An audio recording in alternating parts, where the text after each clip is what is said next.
बिहार सरकार के जाति आधारित गणना और आर्थिक सर्वेक्षण को लेकर पटना हाईकोर्ट के फैसले के खिलाफ सुप्रीम कोर्ट में एक याचिका दाखिल की गई। दरअसल इस याचिका में पटना हाईकोर्ट के उस फैसले को चुनौती दी गई है जिसमें हाईकोर्ट ने बिहार सरकार द्वारा जाति आधारित गणना और आर्थिक सर्वेक्षण को कराने को सही बताया था और कहा है कि इसे आगे भी जारी रखा जा सकता है।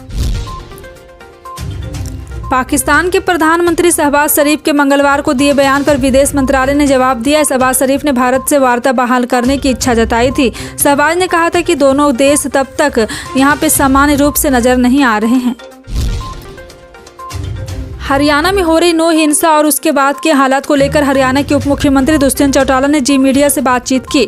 नौ में हुए साइबर थाने में हमले को लेकर उन्होंने कहा कि इस थाने पर साइबर क्रिमिनल द्वारा जानबूझकर हमला किया गया। उन्होंने कहा कि यह जांच का विषय है, इसमें जो भी दोषी होगा उस पर बड़ी कार्रवाई की जाएगी। इसके साथ ही आयोजकों द्वारा प्रशासन को यात्रा की पूरी जानकारी न देने और अपने बयान पर प्रतिक्रिया देते हुए दुष्यंत चौटाला ने कहा कि आयोजकों ने प्रशासन को जो भी जानकारी दी होगी वह प्रशासन के पास लिखित में होगी। केंद्र सरकार ने गुरुवार को लोकसभा में digital personal data protection bill 2023 पेश किया है। लोकसभा में विपक्ष के सांसदों की नारेबाजी के बीच केंद्रीय आईटी मंत्री Ashwini Vaishnaw digital personal data protection bill को पटल पर रखा। हालांकि इस बिल को विपक्षी सांसदों ने लोगों के निजी अधिकारों पर हमला बताया। डिजिटल पोर्टल पर एक बार फिर से प्रोटेक्शन बिल 2023 पर चर्चा के दौरान कांग्रेस सांसद अधीर रंजन चौधरी ने इसका विरोध किया।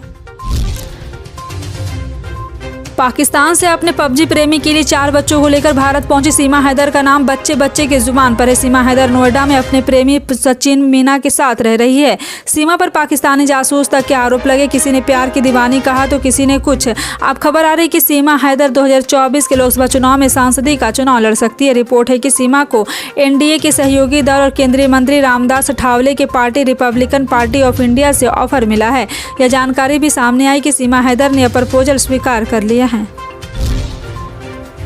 मणिपुर मुद्दे पर विपक्ष के विरोध के बीच लोकसभा के बाद अब राज्यसभा में भी अपतटीय क्षेत्र खनिज कानून संशोधन विधेयक 2023 पारित किया गया है। मणिपुर मुद्दे पर विपक्षी सांसदों के बहिर्गमन के बीच इस विधेयक को ध्वनिमत से पारित किया गया है। अब इसे राष्ट्रपति के पास भेजा जाएगा। राष्ट्रपति की अनुमति के बाद यह विधेयक कानून बन जाएगा। इस विधेयक में अपतटीय खनिजों के लिए एक निश्चित 50 वर्षीय उत्पादन पट्टा प्रदान करने का प्रावधान किया गया है। बीजेपी झारखंड में महाजनसंपर्क अभियान में 2024 के लोकसभा और विधानसभा चुनाव के लिए शंखनाद कर दिया। राष्ट्रीय अध्यक्ष जेपी नड्डा समेत कई दिग्गज झारखंड में बीजेपी के पक्ष में माहौल बनाने की कोशिश कर रहे। वहीं विपक्ष भी एकजुट होकर 2024 में बीजेपी को रोकने के लिए कमर कस ली है। दरअसल झामुमो प्रमुख शिबू सोरेन पार्टी के नेताओं के साथ 2024 के लिए चुनावी रणनीति तैयार कर चुके। वहीं कांग्रेस के झारखंड प्रभारी अविनाश पांडे अपने नेताओं के साथ चुनावी तैयारी पर चर्चा कर रहे हैं।